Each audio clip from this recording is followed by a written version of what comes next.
Hello mga kabebalag ko. Nasa bahay na ako. Namalengke ako. Naghatid kay Alex.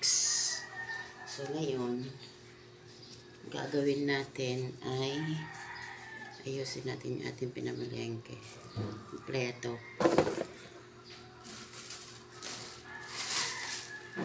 Kasi nagreklamo na si Alex na wala daw tayong wala daw stock yung ref. Kasi hindi pa ako nakakapamalengke. Sobrang busy kahapon. Kaya, at saka para mga sarado yung mga kahapon palengke.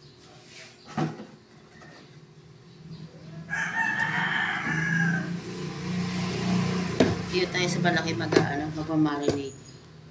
Para baboy manok kasi yung mamarinate ko eh. Ang dami-dami. Kaya dito tayo sa malaki para makaka siya, may space siya.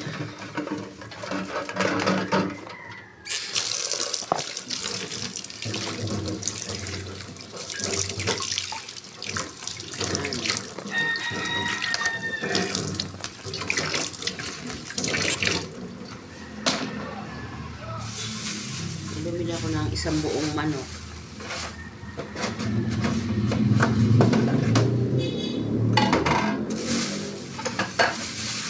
Yan, isang buong manok. At saka pang ano talaga siya. Pang marinade ni Alex.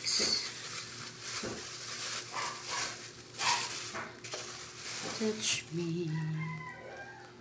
Ito mga leg na to kay Chiki na to eh. Binibigay ko to kay Chiki. Ito ay natin para kay Chiki. Isang buo to.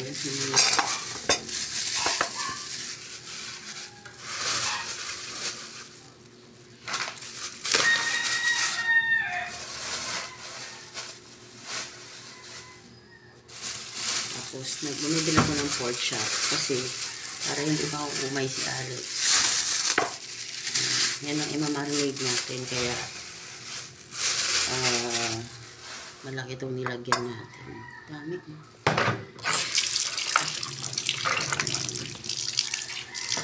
Palengke day kasi hindi tayo nakapamalengke ng kahapon.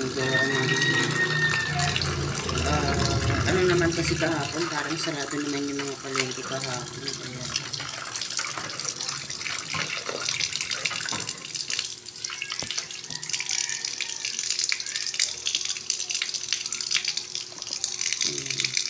tanggalin natin yung taba.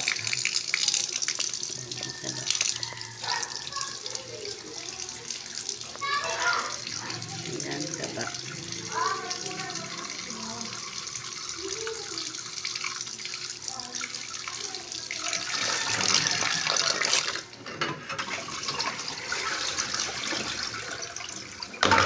Gasan natin.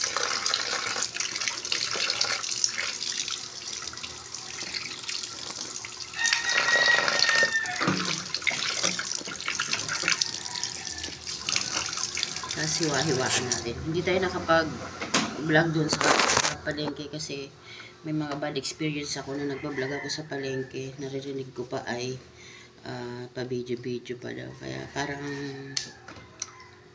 ako sa ganung salita. Kaya dito na lang tayo sa bahay i-vlog natin yung ating pinamalengke. Yung iba kasi ay syempre hindi naman natin mapaliwanag sa kanila na talagang nagpa-vlog tayo. Magawa tayo ng para sa mga ang content ko naman ay yung araw-araw lang na buhay ko, ganun. Life ng as a single mommy, ganun. Kaya yun lang din talaga yung content ko. Kaya thank you sa mga nagsusubaybay sa akin, sa mga kamami ko, thank you. Sa mga nanonood sa akin, karaniwan ay mga age 45, ganun, 30. Thank you. Yan. Shoutout pala, nakita ko yung analytics ko. Shoutout pala sa Malaysia and number 2 kasi tayo Malaysia number 2 tayo. Tsaka syempre sa ating mga sa Pilipinas number 1 tayo. Salamat sa inyo sa mga nanonood sa akin. Thank you talaga. Sa mga nagsasubscribe din sa akin, thank you. Ito yung buhay ko, kaya wala akong dapat baguhin or para sa content lang. Ito yung buhay ko, kaya ito yung vlog ko araw-araw. Kaya maraming salamat sa mga nanonood. Tsaka sa mga nagsasubscribe sa akin. Thank you. Hindi ko na iisa-isahin. Ang dami-dami ninyo. Basta alam ko naman na nakasupport kayo sa akin. Maraming salamat sa inyo. Dahil sa inyo nagpapalakas ang loob ko na magawa-gawa ng video-video kasi hindi ko alam ba't ako napunta sa ganito. May nag-encourage lang din sa akin yung dating supervisor ko, kaya ako napalo sa vlog na ganito. Ayan, bumila ako ng plastic labo kasi pag meron akong bibigyan ng ulam, naubos na yung aking mga Tupperware. Bumili din ako ng plastic na para sa yelo kasi gusto ko gumagawa ako ng sarili kong yelo. Ayun.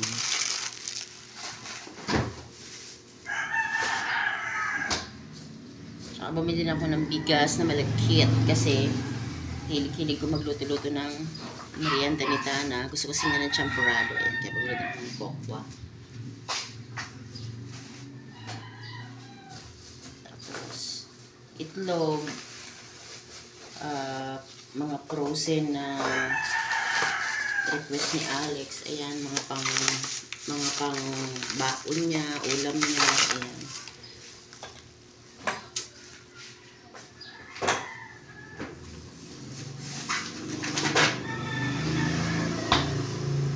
Ngayon, nagsisigang tayo ng para maiba naman, nagsisigang ko yung manok.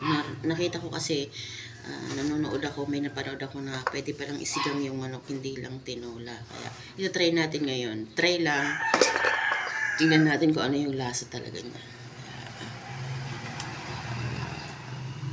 Gawin natin yung mga dito. Meron dito mga kalamansi si Tana para sa niya. Para sa nagkakalamansi juice.